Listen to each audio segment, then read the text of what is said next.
Hello friends, சளிக்கு குழந்தைகளுக்கு சளி பிடிச்சிருக்குங்க. சளி இருமல், அதுக்கு வெத்தலை பாருங்க, 4-5 வெத்தலை,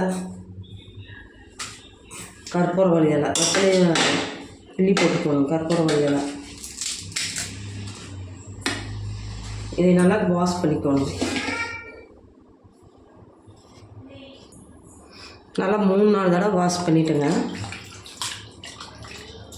இந்த அழுக்கெல்லாம் வந்துடுச்சுங்க, மண்ணெல்லாம்.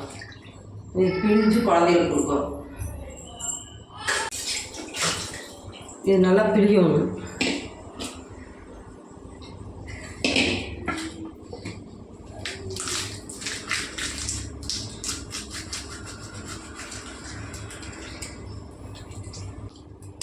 நல்லா கசக்கி பிழியணும். அப்படி தான் சாறு வரும். இது ஊற்றுனாதாங்க கேட்குது.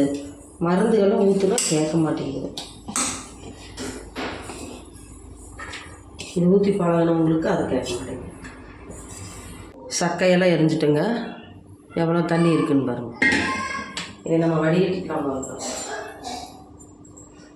இன்னொரு இடம் வடிகட்டிக்கலாங்க. காட்டம்பர் ஆயிடுச்சு கஷாயம், கற்பூரவள்ளி இலை, வெத்தலை, இது ரெண்டும் நல்லா பிழிஞ்சிருக்குன்னு பாருங்கள். கொண்டு போய் குழந்தைகளுக்கு ஊற்றுறேங்க. இது மாதிரி நீங்களும் செஞ்சு பாருங்கள்.